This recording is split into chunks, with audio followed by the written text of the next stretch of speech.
Galit si Mike Defensor sa NBI at kay Attorney Melvin Matibag, ang direktor po ng NBI. Bakit mga tol? Ayon kasi dito kay Mike Defensor, bakit pa daw inuuna ito ng NBI? Ang dami-dami daw pong mga mahihirap nating kababayang Pilipino ang nagugutom. Talaga nga naman, ang gagaslight pa, no? Alam niyo mga tol, kung bakit nagsasalita ngayon itong si Mike Defensor bilang pagtatanggol sa kanyang may bahay at kanyang anak. Kasi doon po sa naging balita na pinag-usapan po natin kahapon at balita na re-reaksyonan po natin mamaya, itinuturo po ng NBI ang kanyang asawa at ang kanyang anak na isa sa mga nasa likod ng prostitution den, even drug den, diyan po sa Pasig City. At bago tayo magpatuloy dito po sa ating pag-uusapang issue, magandang araw po sa inyong lahat. Ngayon po ay April 25, 2026. Maraming salamat sa patuloy po ninyong pagsuporta sa ating gobyerno, sa ating Pangulong Bongbong Marcos at dito po sa ating programa. Kung kayo po ay hindi Duterte supporters, huwag niyo po sanang kalilimutang i-like at i-share niyo na rin po itong ating live streaming. Balik po tayo dito po sa ating pag-uusapang balita. Yun nga po, galit na galit daw po itong si Mike Defensor.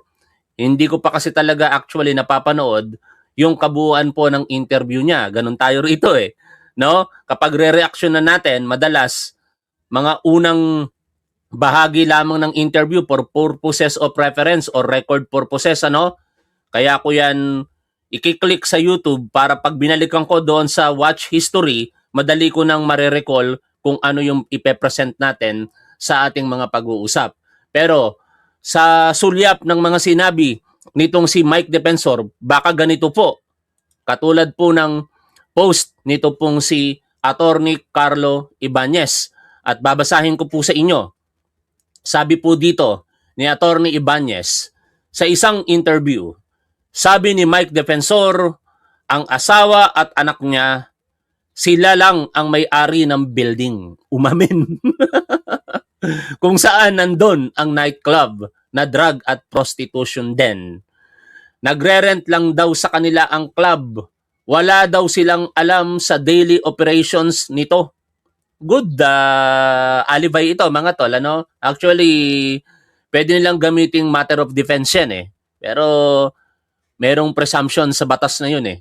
Na kapag ka sa pag-aari mong building, merong mga nangyayaring illegal, particular yung mga isinasaad sa Anti-Trafficking in Persons Act, you could be held criminally liable. Tawag nila doon, prima facie or prima facie evidence, ano? In that same interview, mamaya na natin pagtuunan ng pansin yon, Mike Defensor condemned the NBI for conducting the raid. Galit na galit siya sa NBI at kay Director Matibag mismo. Ang dami daw nagugutom na tao. Bakit daw dito nagpo-focus ang NBI? Ay, nako, no? Gusto ko sanang i-reserve yung reactions natin pero baka kasi sabihin ni Mike Defensor mamaya sa interview yan. Pero pahapyawan na natin. Mukhang hindi nag-iisip ng tama itong si Mike Defensor. Unang-una, Mike Defensor, sa pangalan pa lamang ng NBI, dapat alam mo na hindi sila talaga magpo-focus sa mga nagugutom na tao. National Investigation, National Bureau of Investigation, pambansang pagsisiyasat. Ano ba yung eksaktong Tagalog ng NBI? Nakakatawa talaga itong mga reaction dito nitong si Mike Defensor. Ituloy ko pa po. Pero isipin nyo ito. Kung totoo ang sinasabi ni Mike Defensor na wala silang alam sa nangyayari sa club at landlord lang ang pamilya niya, then logically, hindi ba dapat matuwa siya sa NBI? Nagtatanong si Attorney Ibanez. Di ba? Kung ikaw ang may-ari ng building at nalaman mong ginamit pala ng tenant mo ang property mo para sa drugs at prostitution nang hindi mo alam, ano ang natural reaction? Magagalit ka sa tenant? Niloko ka eh. Illegal pala ginagawa nila sa building mo. Magpapasalamat ka pa nga sa NBI kasi na-expose ang illegal activity. Makikipag-cooperate ka sa kanila para maipakulong ang mga tenant mo na nanloko sa'yo. Yan ang basic human nature. I should know, as a lawyer, sabi ni Atty. Ibanez, may mga experience ako sa mga ganyang raid. May warehouse ang client ko dati na ginagawa palang taguan ng mga karnap na kotse. Nung na-raid ito, laking pasasalamat ng client. Galit na galit siya sa tenant niya at full cooperation siya sa mga authorities. Pero dito, baligtad ang nangyari. Instead na matuwa si Mike Defensor sa NBI for exposing his tenant at imbes na mag-cooperate siya, galit na galit siya at kinokondem pa ang raid. Kilos ba yan ng isang taong walang kinalaman sa mga crimes na ginawa ng tenant niya? Hindi eh. O, di ba?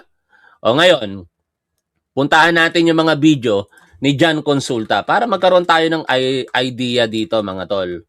Kung ano ba yung nangyari sa KTV bar na yan na sinasabing pag-aari daw ng mga depensor. Ito po, napakaraming video po nito. No? Isa-isahin natin ha. Dito tayo magsimula. Pero yung related lang sa pinag-uusapan natin. Ito, dito na lang. No? Ito ba yun? Dito, para sigurado. Yan. Ito po. Ang nakikita po ninyo sa Atty. Melvin Matibag, ang direktor po ng NBI.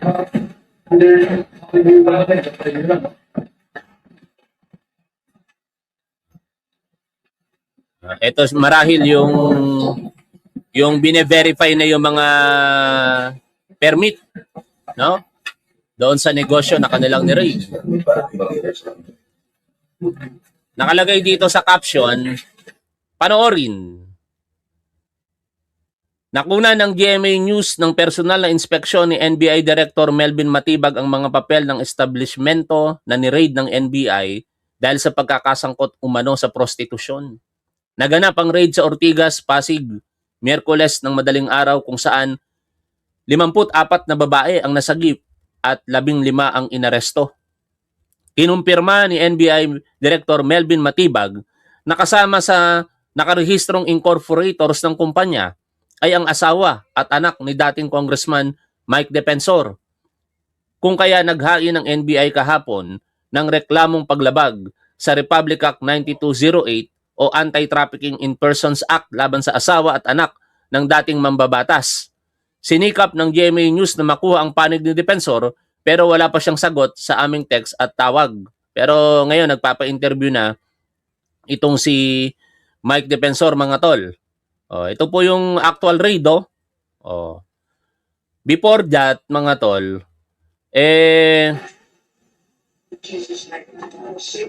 nagkaroon muna ng entrapment diyan, no? Merong posure customer na nagpanggap nga at kinumpirma na talagang merong mga sexual services na ginagawa diyan po sa KTV.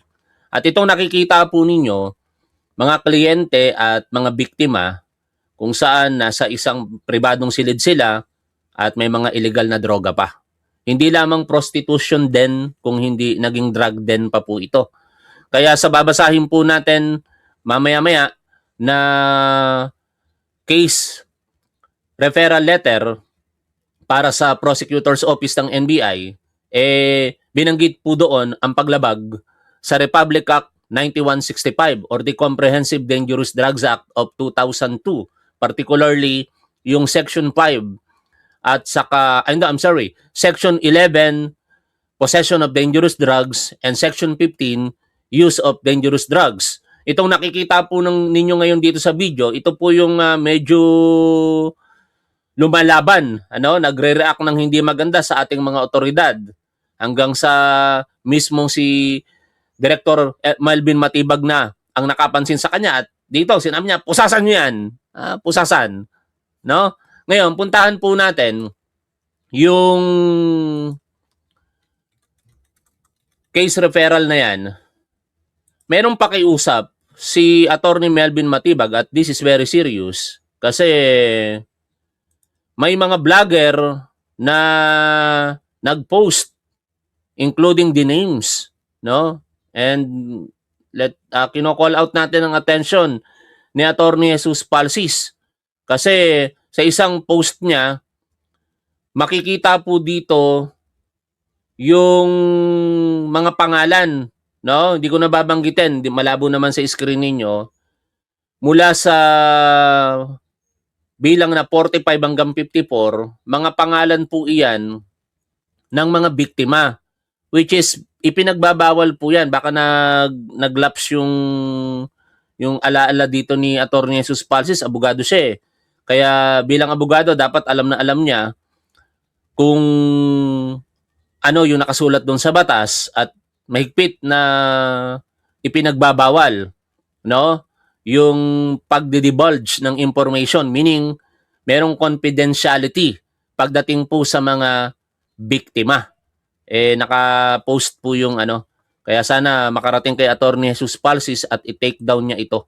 O kaya i-crop niya at ang ipakita niya na lamang yung detalye, when and where committed, crimes committed, yung Republic Act 9208 or qualified human trafficking at sa paglabag sa dangerous drugs law. At ito nga po yung mga pangalan na sangkot. Ang puntuhan na lamang natin dito, yung ipinagtatanggol, syempre asawa niya eh, saka anak niya.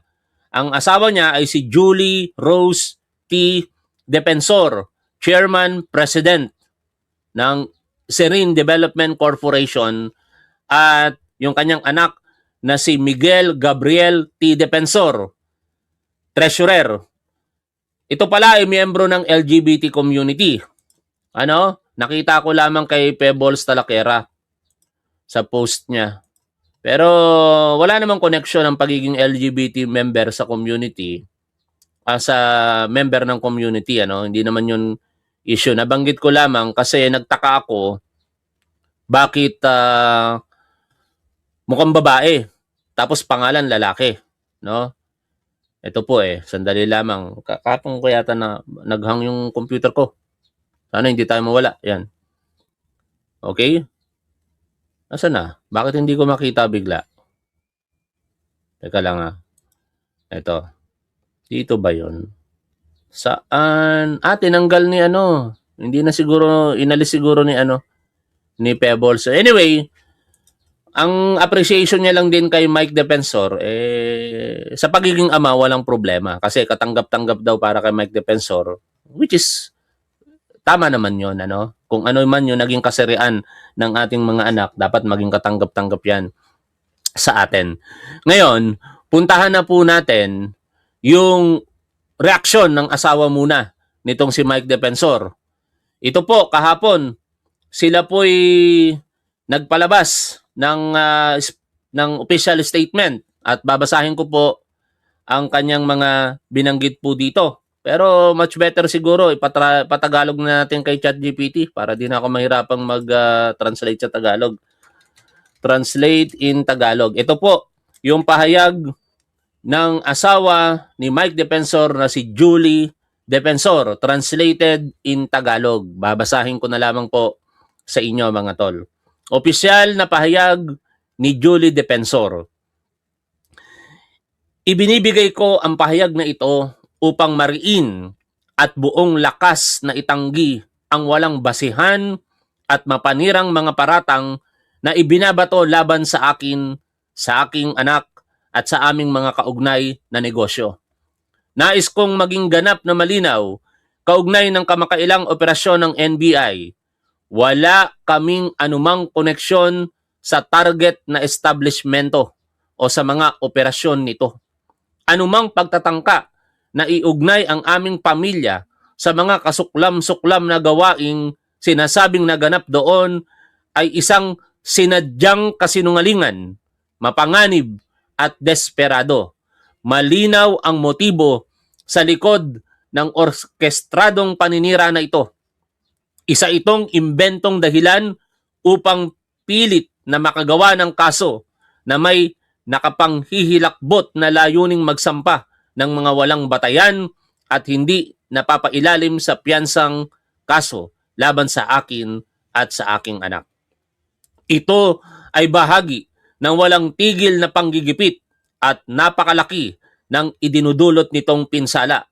Dahil sa mga ataking politikal na ito, tinatayang 1,000 masisipag na empleyado mula sa iba't ibang kumpanya ang biglaang nawala ng trabaho dahil lamang sa pinaghihinalaang ugnayan sa aking asawa na si Mike. Ito ay 1,000 pamilyang nawala ng kabuhayan sa gitna ng krisis.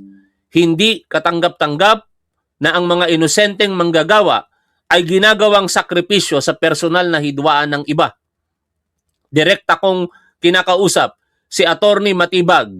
Kung may political o personal kang issue kay Mike, magkaroon ka ng lakas ng loob na ayusin ito sa kanya ng direkta. Tigilan ninyo ang paggamit sa akin, sa aming anak at sa daang-daang inosenteng manggagawang nadamay bilang collateral na pinsala sa isang alitang wala kaming kinalaman. Bilang isang ina, ang aking pangunahing layunin ay ang proteksyon ng aking pamilya. Hindi kami magpapabuli, magpapatahimik o magpapa-intimidate sa ganitong mga duwag na taktika. Gagamitin namin ang buong lakas ng batas upang linisin ang aming pangalan, ilantad ang panggigipit na ito at panagutin ang mga responsable. Pero mga tol, sa tingin nyo ba, ito ba ay politika? Ang linaw-linaw po dito sa video na meron pong mga biktima, 54 po ng mga kababaihan, may mga menor de edad pa, ang kinakalakal ang kanilang katawan sa establishmento na pag-aari ng mga depensor. At sa mga dokumento na sinuri at ipinakita sa atin ni Attorney Melvin Matibag, makikita ang mga pangalan ng kanyang may bahay at ng kanyang anak. Alam niyo kung ito'y politika, bakit ang asawa at anak pa ang tatargetin? Kung talagang ang target si Mike Defensor kagad ang ilalagay dito. Kaso lang wala siya dun eh. No? It happens lamang na sila yung may-ari. Yun ang masakit na katotohanan dito ayon kay Attorney Melvin Matibag. Ngayon, panoorin po natin ang balita kaugnay niyan, ang interview kay Mike Defensor mamaya at saka yung press conference kahapon ni Attorney Melvin Matibag. Unahin po natin ang balita. Isang listado ng NBI ang umano'y prostitusyon at paggamit ng iligal na droga sa isang family KTV sa Pasig City. Dawit sa iskandalo ang anak at asawa ni former Congressman Mike Defensor. Ang detalye sa agenda report ni Andrea Salve, live nag-uulat mula sa NBI sa Maynila. Andrea, ano ang iyong update? Corina, tama ka, malalaking mga pangalan nga ngayon na dadawit dito sa tinukoy na sex at drug den na sinalakay kamakailan lang ng NBI sa isang high-end KTV sa Pasig City. Kasama sa mga sinampahan ng reklamo ang asawa at anak ni dating Congressman Mike Defensor. KTV sa papel pero nang pasukin ng mga operatiba ng NBI Special Task Group, isa pala umanong pugad ng sex trade. 16 na individual ang arestado, kabilang ang ilang mga empleyado. Lampas 50 naman ang nasa gitna kababaihan na biktima umano ng pagbubugaw. Kasabwat daw ng nasabing KTV ang kadikit na hotel na kinukontrata para magsilbi umanong tuluyan ng mga customer at ng mga binugaw na biktima. Aabot daw sa 5 hanggang 15,000 ang alok na sexual services ng establishmento. Bukod sa umano'y sex trade, lumalabas din drug den ang lugar matapos na tumambad sa mga operatiba ang iligal na droga sa kasagsagan ng operasyon. Matagal na raw na nag-ooperate sa business district sa Pasig ang KTV na ito. Yung hotel operations at saka yung sa KTV, yung modus talaga nila magkarugtong structurally, tapos yung there's an ecosystem, kumbaga, so to speak, na pagkatapos nagkasundo, dadali mo sa kwarto sa taas. Matagal na roto, nagpalit-palit na nga ng pangalan. And, ang sabi-sabi na, medyo malakas yata yung kapit nito dahil tuloy-tuloy yung operations at saka nakikita nila magandang sasakyan yung pumapasok. Lumabas sa pagsisiyasat ng NBI na ang presidente ng Zerrin Development Corporation, ang kumpanyang may hawak sa hotel, ay ang asawa ni dating Congressman Mike Defensor na si Julie Rose. Opisyal din daw ng naturang korporasyon ng anak nilang si Miguel Gabriel. Kabilang sila sa mga sinampahan ng qualified trafficking charges ng NBI kasama ang hindi bababa sa 5 pang mga opisyal. Sa kanyang pahayag, itinanggi ni Julie Rose Defensor ang umano'y koneksyon nilang mag-ina sa establishmento at sa iligal na operasyon. Tinawag pa nitong political attacks ang mga aligasyon ng NBI. Anya, kung may personal o politikal na reklamo sa kanyang asawa si NBI Director Melvin Matibag, hindi na sila dapat dinadamay ng kanyang anak at ang 1,000 empleyado ng korporasyon na ngayon ay apektado umano ang kabuhayan dahil sa nangyaring raid.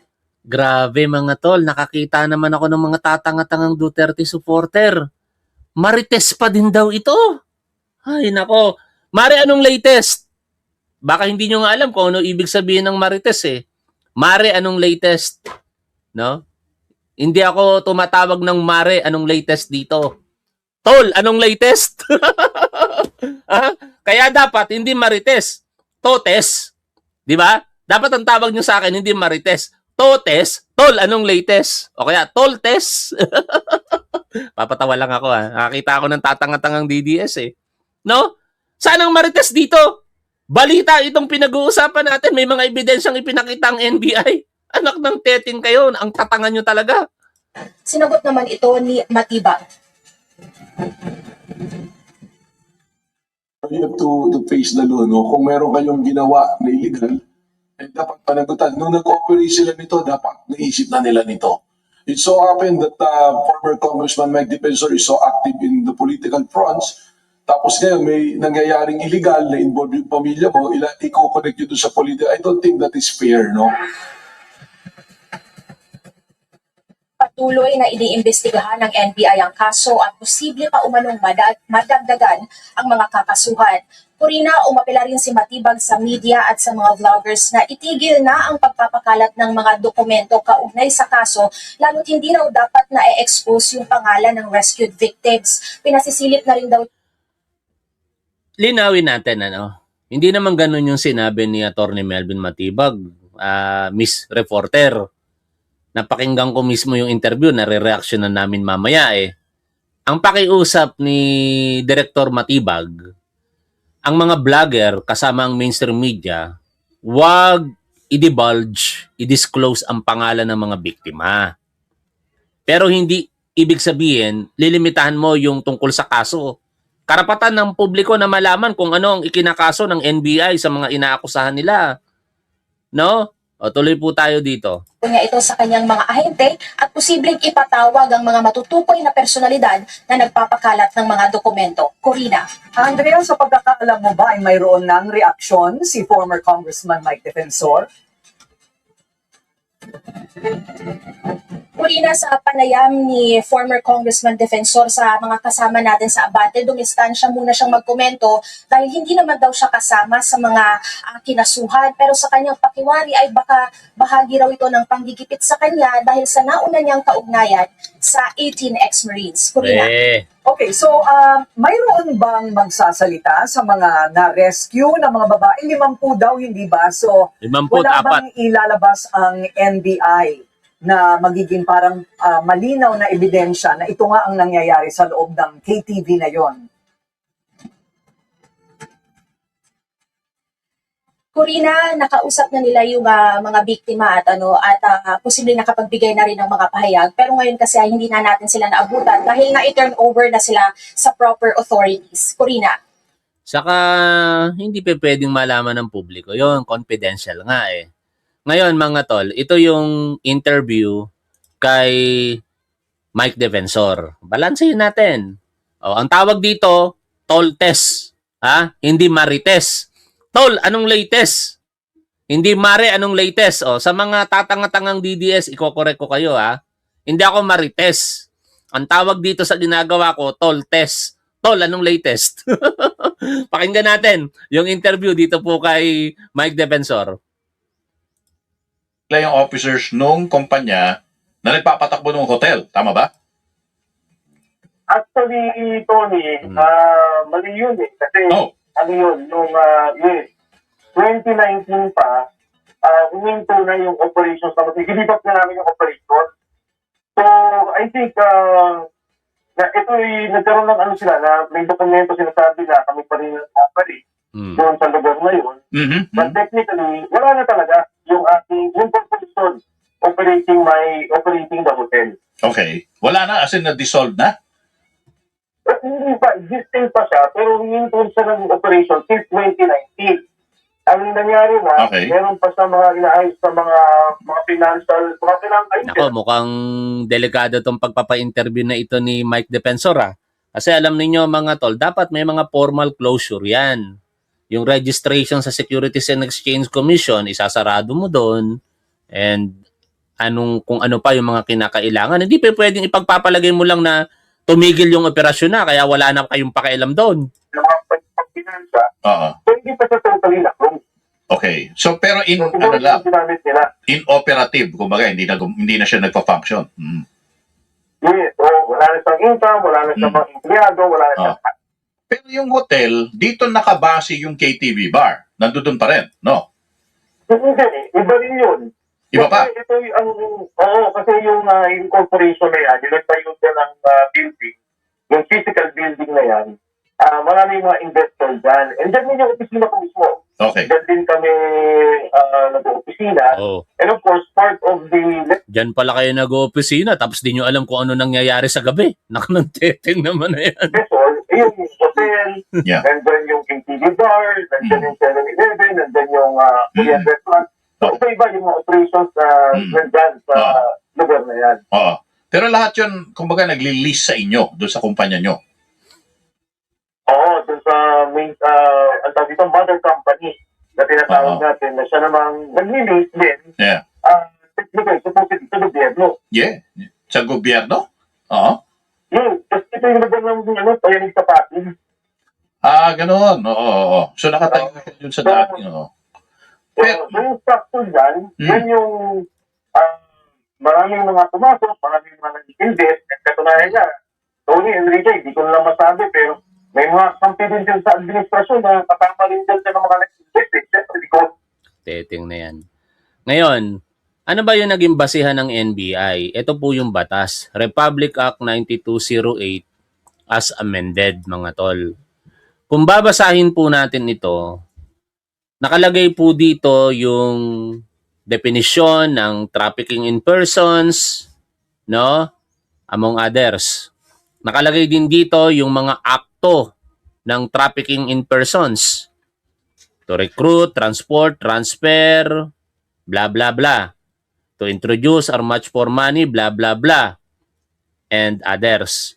Pero ang suma total nito, sa madaling paliwanag na lamang, ay kaparaanan, dahilan at eksploitasyon. No? Kaparaanan, merong KTV. Dahilan, pagkakitaan, eksploitasyon, sexual services. Pinapadali ko na lang yung paliwanag sa inyo mga tol kasi masyadong technical ito kung ituturo. Hindi tayo, eto nung ako po'y nagtuturo pa at sa review ng mga Board of Criminology aspirants, isang araw ko ito halos tinuturo para lamang mas maunawaan ng mga bata. Pero padaliin lang natin, ganun lang yung kasimple. Ngayon, kung titingnan nyo po dito sa penalties and sanctions, nakalagay po dito sa paragraph E, no?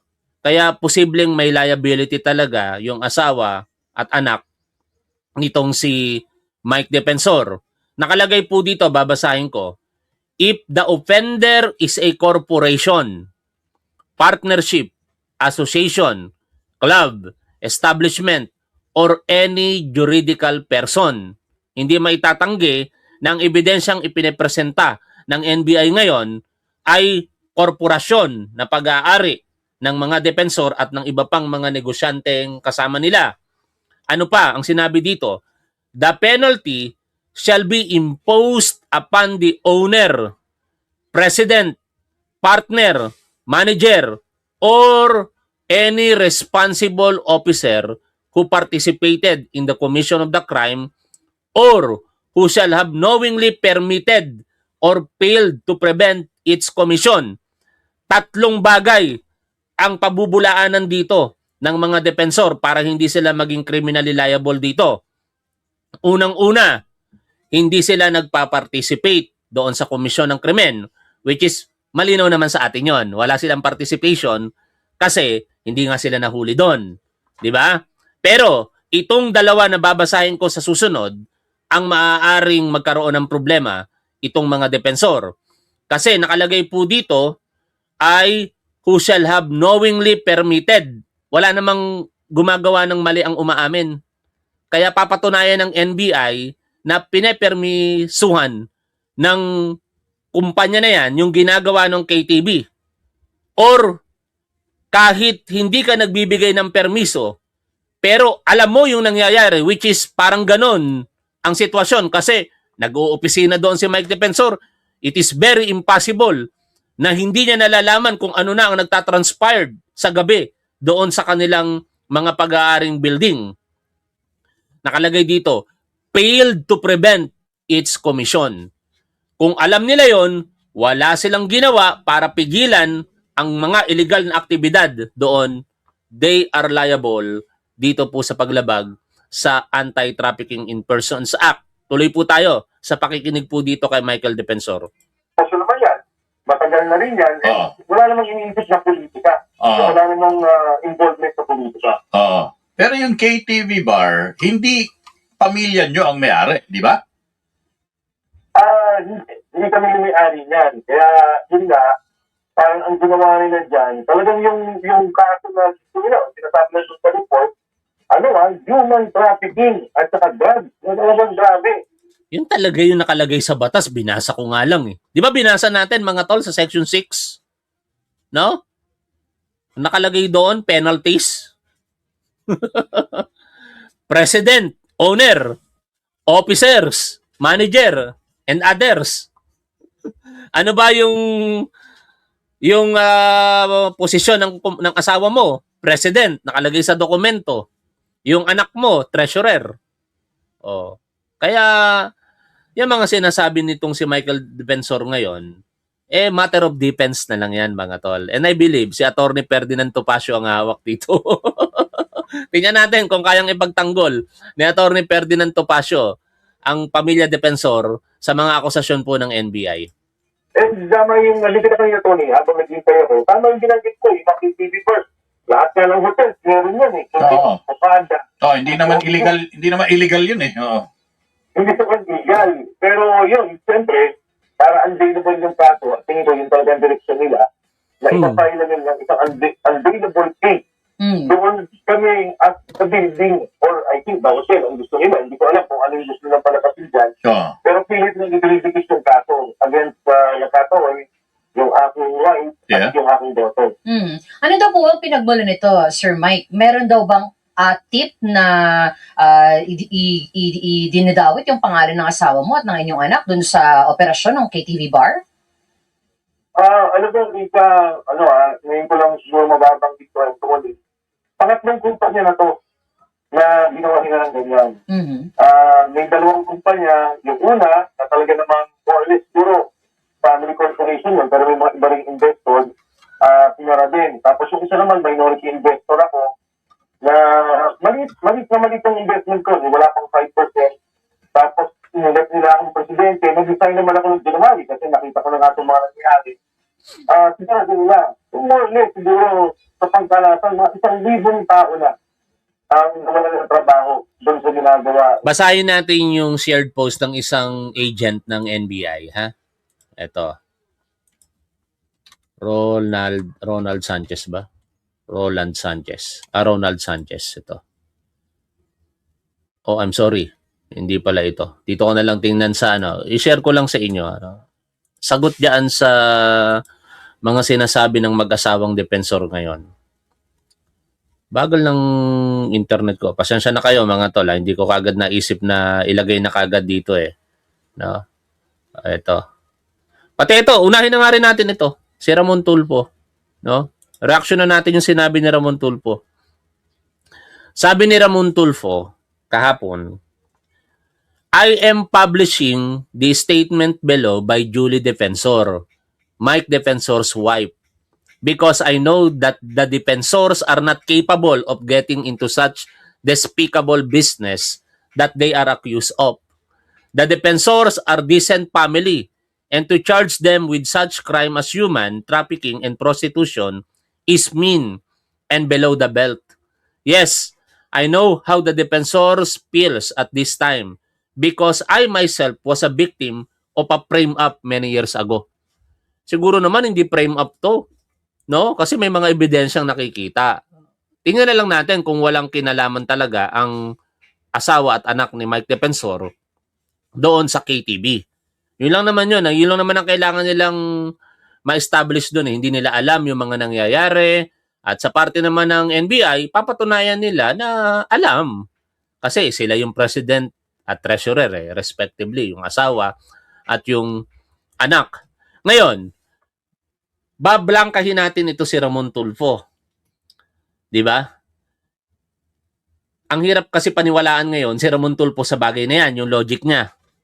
Kasi nangyari na mismo sa kanya. Inamin niyang nabudol siya ni Rodrigo Duterte.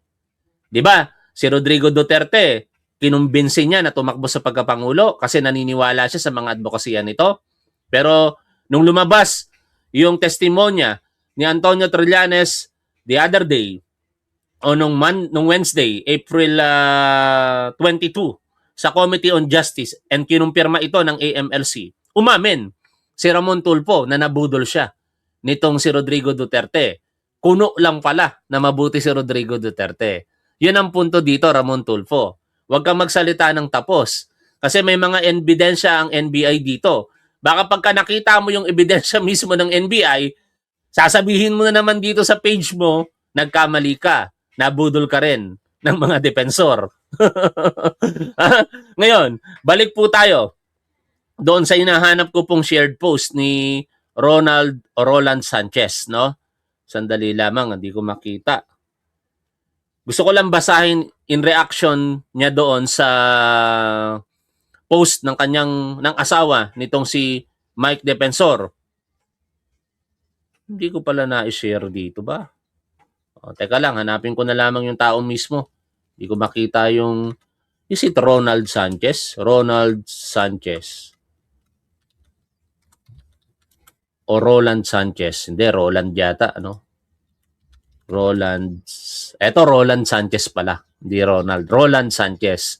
Isa po itong ahente sa National Bureau of Investigation.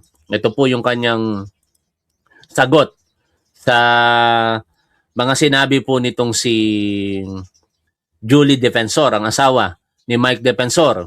Sabi niya, yesterday, with all due respect to Mike Defensor and his wife Julie, their claim that the NBI operation ay politically motivated ay hindi po dapat paniwalaan.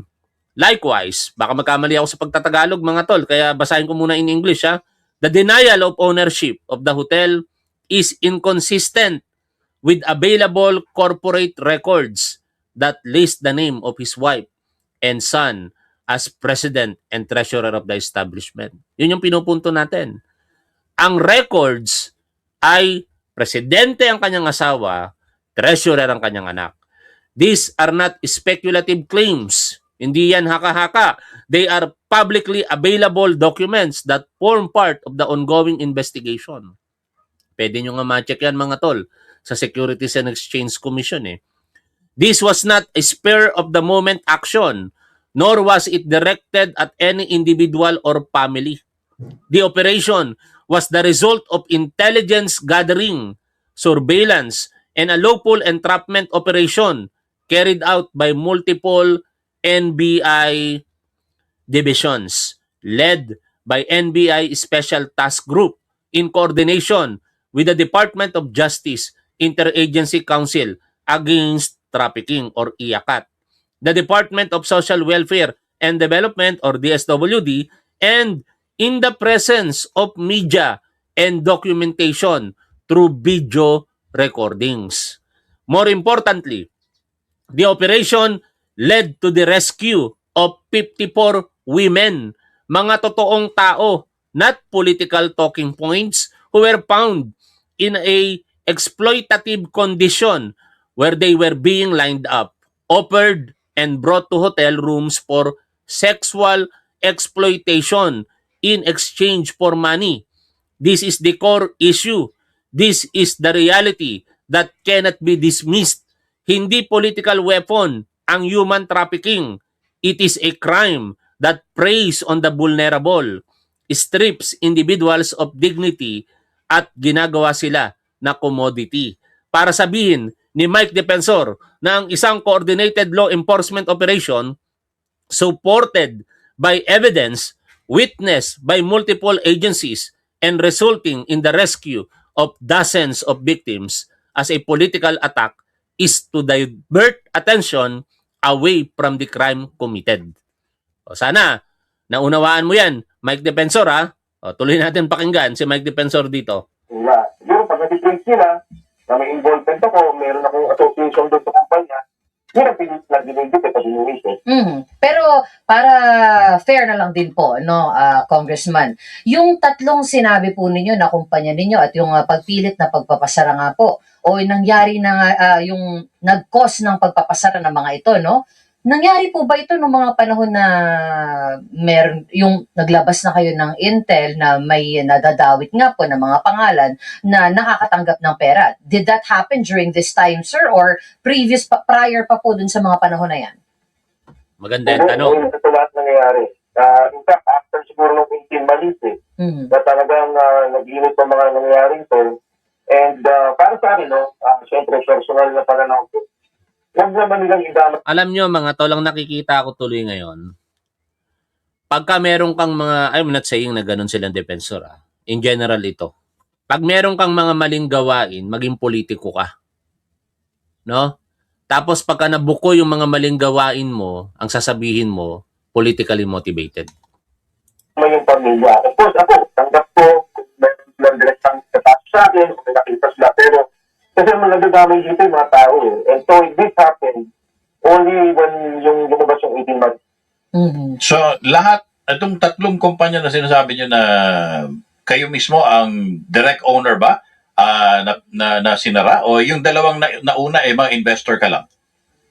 Actually, tuloy na ako na, negosyo ng pamilya yun, pero nag-chairman emeritus na ako, mga anak ko na nagpapatakbo, yung asawa ko, sila na yun. Okay. And then yung isa naman, nag-invest ako, and then involved ako doon as when they elected me as president. Pero nung January, kinausap ko yung mga shareholders, sabi ko iba yung politika na to, and ayoko madama yung kumpanya.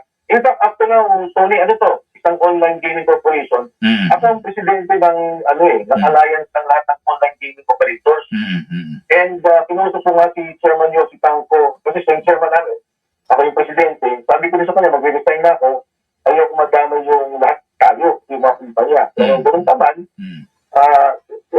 kahit na nag-day test na ako noong December, January, ganoon pa rin. Pinatuwang pa rin nila at yun, sinara yung kumpanya. So, medyo iba talaga yung galaw. Iba talaga yung, kumbaga, kasi tuloy, 9 years din ako sa kabinete. Marami ding away ng panahon yun. Pero yung mga ganyang bagay, hindi ko naisip o hindi namin ginawa.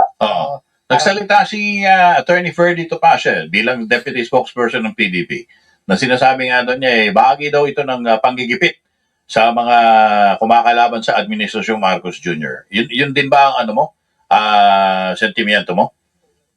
Bago nila ginawa ito, siguro ang kaso ko na nakapending 3. Tapos yun nga, tinatawag kami sa NBI. Yung kasama ko first time na naidamay sa kaso na natawag sa NBI. Tapos ngayon na naman, yung kasama ko ulit yung dinamay. Parang ngayon lang talaga ko nakita yung ganitong klaseng pamamalakad, ganitong klaseng. Hindi dinamay Yun kasi yung sinasabi ng mga ebidensya, mga tol Sa 18 ex-Marines, kaya nadamay ang asawa mo doon kasi may ebidensya na pag-aari ng asawa mo nakapangalan sa kanya yung sasakyan na ginamit ng mga 18 ex-Marines. Alam nga naman na yung ebidensya hindi titingnan ng NBI. Seryoso yung mga akusasyon nila. Dapat imbestigahan. Pangalawa, dito sa NBI raid sa Pasig City noong April 21, hindi dinamay ang asawa mo. Kasi ang sinasabi, ebidensya, nakalagay sa incorporators presidente ang asawa mo, treasurer ang anak mo. Ang liwaliwanag nung binasa ko sa inyong batas kanina. Ang owner, president, other officers could be held criminally liable sa 3 instances. Nag-participate sila, which is sa part ninyo, hindi naman nyo ginawa. O alam ninyo pero wala kayong ginagawa. O kaya, ano yung ikalawa na wala sa loob ko, basta 3 po yun. Ano? Kinokonsente ninyo yung ginagawang mali. O, yun ang problema dito. Kaya yung sinasabi ni Mike Defensor dito na dinamay lamang yung asawa niya, alibay yan. After all, ang nag-aakusa NBI sila naman na magpapatunay na meron kayong criminal liability dito eventually pagdating sa korte. No? O, tuloy po tayo sa pakikinig. Yung estilo. Kasi nga, sinabi ko nga ulit, kung ako at may pag-atake sila sa akin at minsan naman talaga tinutira nila ako, wala nang problema. Pag yun ng labanan. Pero pagka yung mga inosente, lalo tigit yung mawawala ng trabaho yung mga tao, yung nga sa kumpanya namin, yung sinasabi ko pa yung family corporation, nag-iyakan yung asawa ko, yung pamilya ko, including yung senior staff, pati yung mga empleyado. Kasi nga, crisis na yun eh. Wala naman silang trabaho eh. Tapos nadamay sila sa ganito. And nakakalungkot dahil bawal yung mga tao sa hirap ng buhay. Paano po magiging depensa niyo dito? Kasalanan niya ng mga gumagawa ng mali. No? Nadadamay yung mga hindi gumagawa ng mali. Hindi naman pwede mga tol na porkit may mga empleyado ka, hindi na iisipin nyo ng gobyerno. Kaya dapat magpatuloy na yung mga gumagawa ng maling korporasyon. Diba? Common sense. Ganun talaga yon. Collateral yun eh. At hindi in the first place mangyayari yon na mawawalan sila ng trabaho kung walang illegal na nangyayari doon sa korporasyon. Ngayon, pag natapos yung kaso at lumabas na wala pala kayong kasalanan, sa kanyo ngayon sisihin ang NBI. No? Kasi lahat ng sinasabi ng mga tao na ito ngayon, dahilan nila yan. Alibay nila. At tandaan natin, ang alibay ang isa sa pinakamahinang depensa pagdating po sa korte. Kong Mike, anong susunod na hakbang ang gagawin ninyo? Magsasampa rin po ba kayo ng kaso laban sa kanila? Yung unang case namin, wala naman kami nakikitang problema in a sense. No? Dahil, alam mo naman yung, para bang, may mga sinasabi, and it's a technical, parang technical na bagay. Wala naman kami nakikitang problema. Masasagot namin lahat at katunayan, walang batayan yung mga pinabanggit. Yung pangalawang kaso, tingin ko rin naman. Kasi nagkaroon pa rin ng search warrant, wala naman silang nakita. Wala, tingin ko rin naman mariribal. Pero ang problema kasi, pagka sinuspend mo o sinara mo yung kumpanya, dapat immediate reaction ng kumpanya because malaki yung sweldo ng mga tao, nagkakaroon muna siya kaagad ng pagtatanggal ng mga tao. Yun yung mabigat. Kasi kahit naman ang COVID, kahit isang tao, hindi kami nagtanggal eh. Nag-usap-usap kami, nag-ayos kami, kung ano yung pwedeng gawin para walang matanggal. Pero sa ngayon kasi na totally walang operation, yun ang problema namin. Babalik ba kami? Pag-aaralan namin. Pero sa ngayon, nasagot namin lahat ng mga itinakaso nila. Ang tatangan nyo talagang mga Duterte supporter kayo. Harap-harapan na kayong niloloko ng mga sinusuportahan ninyo, nagpapakatanga rin pa rin kayo. Sa mga nagtatanong, Maring Yayadab, kung bakit ko dinilit yung channel natin sa Facebook page natin, napasukan tayo ng mga DDS doon. No, may mga nagmo-monitor pala na DDS, kaya dinilit ko na lamang. Abangan nyo na lamang yung ating update sa mga page po natin at dito sa ating profile. Deleted na po yung 2 pages po natin sa top 1 pages. Wala pa namang nilalabas na arrest warrant, no? Kahit po dun sa mga kinasuhan ng human trafficking, dun sa mga pinangalanan. Wala pa naman. Wala pa ako nakikita. Pero yun nga, nakita ko yung NBI report na pagkakalanin rin, nilik nila, tapos pinakalat na dun sa mga, siguro, yung mga against sa atin. Pinakalat nila. Pero hindi naman ako makasagot dahil nilisip ko nga ang involved at saka yung... Common sense. Kung gusto kang patahimikin, Mike Defensor, ikaw ang patatahimikin. No, ikaw ang kakasuhan katulad ng ginawa kay Leila de Lima. Pag nakulong ba ang asawa mo? Pag nakulong ba ang anak mo, tatahimik ka? Di ba? Hindi rin naman.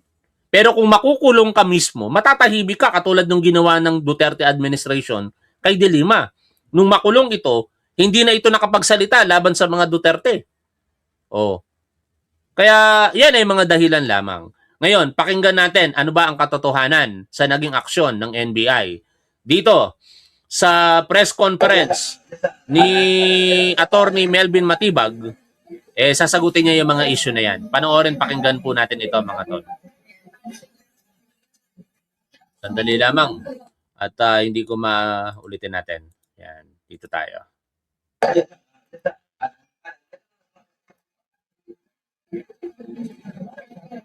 Ito, press conference to Yan yung actual operation, rescue.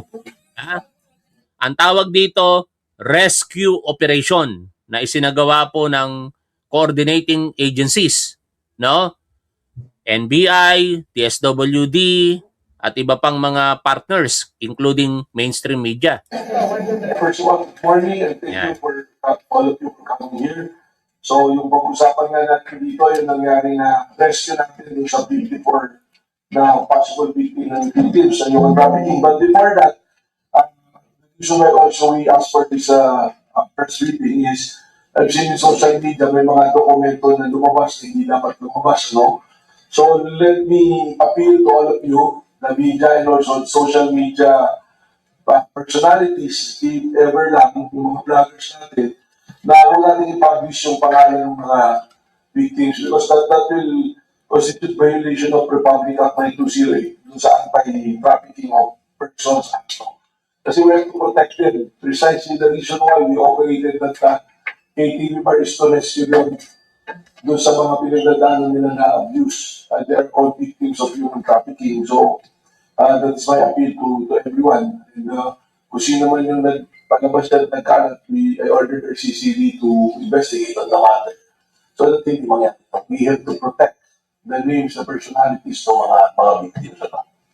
So, yesterday we have 5 cases versus the owners and operators of Chicago KTV Club, the Chicago Electronic Entertainment Corporation. Ang tanga talaga ng mga Duterte supporters. Tinatanong ako kung ano ang bag sa Pilipinas. Alam mo ba kung magkano binabayad na tax ng mga content creator?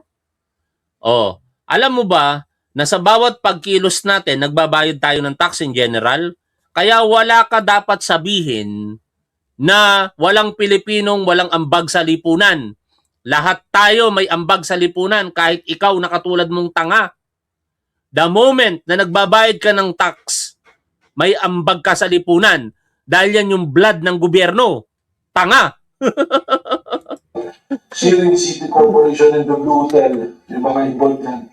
Chicago Blue Hotel shares the same address. Then there are interacting officers and also directors na nandiyan. So, I'd like to commend the men and women of NBI, the NCR Group, led by Atty. Dumbaldo. The DDD was also present. Ano po ba yung unit na nandiyan? Special Action Unit is also there. NCR, OCD, Tanga talaga tong Duterte supporters na to. Hindi, nagpapatagal lang ako ng live natin mga tol, kaya sumisingit ako. Inaasar ko din sila. Dapat 2 hours ang live natin eh. Salamat sa mga tatanga-tangang DDS. No? Sabi niya, yan lang ba ang bag mo? Ang magbayad ng tax? Tanga! Itong ginagawa ko dito, ang bag ko na sa lipunan ito. Nag-e-educate ako dito. Hindi ako vlogger na nagpapatawa lamang dito. Ha? Sa bawat manonood natin dito, natututo. Huwag ka lang tulad na tanga. Ha? Nakatulad mo. Ha? Saka, alam mo naman, kahit paano, kahit mapangkaraniwan lang ang buhay ni Top 1, may mga scholars din si Top 1, no? Sa mga private activities ko, ayoko na lang ipinopost sa media, no? Dito sa ating, hindi ko kasi ugali yung mamamahagi ka ng pera, tapos bibidyohan mo. Yung mga nakikita natin ngayon, oy, sa'yo na yan. Oh, hindi ko ugali yun. Pero sooner or later, baka makita nyo si Top 1, ginagawa yon ng walang camera. Tanga! Basta DDS talaga tanga. there. And of course, thank you to the City of Pasig. Sila yung nagpadala ng mga CSWD dito. We are in coordination with the local city government of Pasig sa operation na to. And also the barangay officials of barangay, ano barangay mo siya dito, Ugog. So, maraming salamat sa nagtulong-tulong. Again, we're blessed with 54 and we file charges to the individuals na dapat managot dito sa kaso na to. And we are making studies of finding further cases to sa mga iba pang involved dito. Thank you. This point would be entertain some questions from our friends from media. And before asking a question, this is the resort. In her statement, allow me to read it for you. She said that this is part of a relentless pattern of harassment and the collateral damage is devastating. Because of these political attacks, approximately 1,000 hardworking employees across various companies have abruptly lost their jobs simply due to a perceived association with my husband, Mike. Director, do you think that this operation is not politically motivated and it is only being done under the course of the law? Well, una-una, no, yung statement niya, she had the right to say that statement. Pero this operation is a rescue dun sa mga victims ng human trafficking. And upon rescuing them, Diba? Dapat matuwa pa nga kayo, mga tatanga-tangang DDS. O yung mga tangang Duterte supporters. No? Alam nyo mga tol, ako yung nagpauso. Sa akin nag-originate ang DD shit. No? Pero kinakalimutan ko na yung DD shit. Mas gusto kong tawagin silang mga tangang DDS. Mga tangang Duterte supporters. Ang tatanga nyo. Dapat matuwa kayo sa ginawa ng NBI. 54 na kababaihan ang na-rescue. Ngayon, tinitira nyo pa ang NBI? Anak ng teteng kayong mga tatanga-tangang Duterte supporters kayo? that's the only time we discovered, we seeing the documents. Ito pala, mga may-ari, yung asawa ni Mike Defensor, so yung mga documents revealed that sila yung may mga kinalaman dito. No? So I'm surprised that they will connect this to political issues that they are saying, no? So I don't know, siguro maganda, sagutin lang nila. Dahil malinaw naman, law is clear. Diba? Yun talaga ang writing to do dyan. Hindi kayo magpa-press con sa sagutin nyo. No? Eventually, sasagot naman yung mga yan. Pero syempre, yung perception ng publiko ang sineshape up ng mga DDS dito at saka nitong si Mike Defensor Kaya nag-aalibay sila sa harapan ng publiko. Pero ang seryosong akusasyon ng NBI, hindi yan makukuha sa mga press release, sa mga press briefings, even sa mga pagtatanggol sa inyo ng mga tatanga-tangang Duterte supporters. Masasagot nyo yan kung talagang wala kayong kasalanan doon sa proper forum, sa prosecutorial level. No? Titingnan ng prosecution. May sapat bang basihan with certainty of conviction para iakyat ito sa korte? O pag hindi nyo nagawang pabulaanan, pag pinatawag na kayo, aakyatan sa korte. Walang bail pag malakas ang ebidensya at ang penalty ay life imprisonment. Katulad dito sa Anti-Trafficking in Persons Act of 2003. Baka matulad yan pag nagkataon sa asawa ni Harry Roque. Nagtatago na rin. No? Tuloy tayo rito. Violation ng anti-human trafficking, nakita namin yung establishment, nung pumunta kami dyan, record naman, naka-video yung bagong operation, connected yung hotel. Merong secret na passage papunta rin sa hotel, may transaction, kakausapin yung mga pimp na yung tawag, manager yung tawag, tapos magta-transaction, pag na-action transaction, nakakyat na doon sa likod, nakakyat diretso sa mga kwarto na pinapalabas sila ng hotel. And it so happened, the hotel is owned by Serene, kung saan presidente yung asawa ni dating Congressman Mike Defensor. So the people can be the judge on that. Yun yung factual na nangyari dyan. Everything is recorded. The CSWD of Pasig City was there.